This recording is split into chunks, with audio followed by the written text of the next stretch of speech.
G'day everyone, Steve here from the Parent Rebellion. I'm going to cut you all some slack from listening to me bang on about e-bikes and e-scooters as much as it's really an issue that needs to be discussed. I also understand that we need to discuss some other topics of interest. And one today that's not just a topic of interest, but a topic of concern for me is young people, and I'm talking, little guys and girls, 2 to 3 years old, upward, becoming addicted to devices such as mobile phones, iPads, to a lesser degree PCs, and PlayStation, Xbox consoles, that sort of thing. The big one I see every single day is mobile phones and iPads. Now, let me just say this.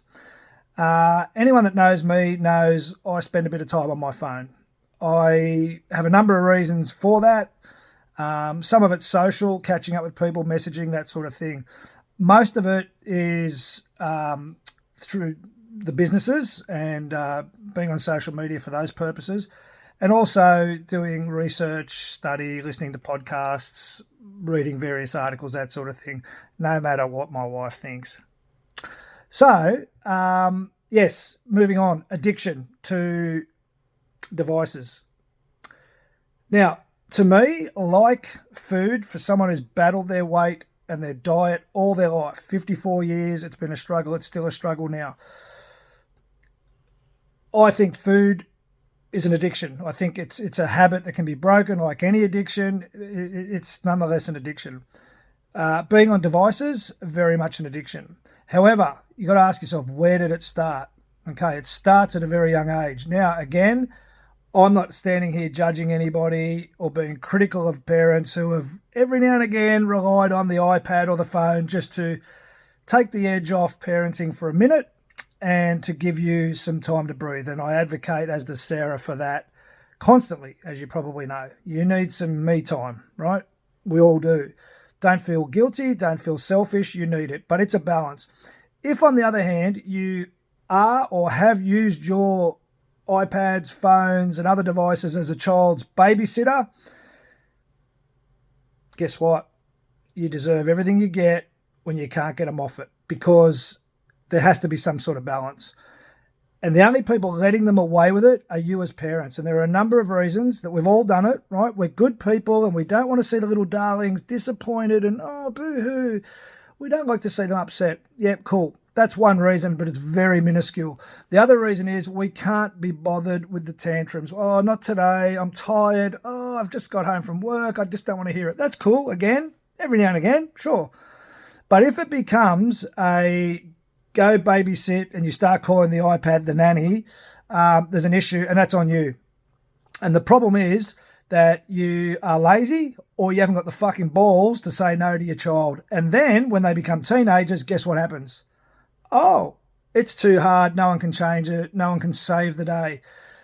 It's on you as parents. Okay, so addiction to devices, it's real, but let's not use it as an excuse for shit parenting.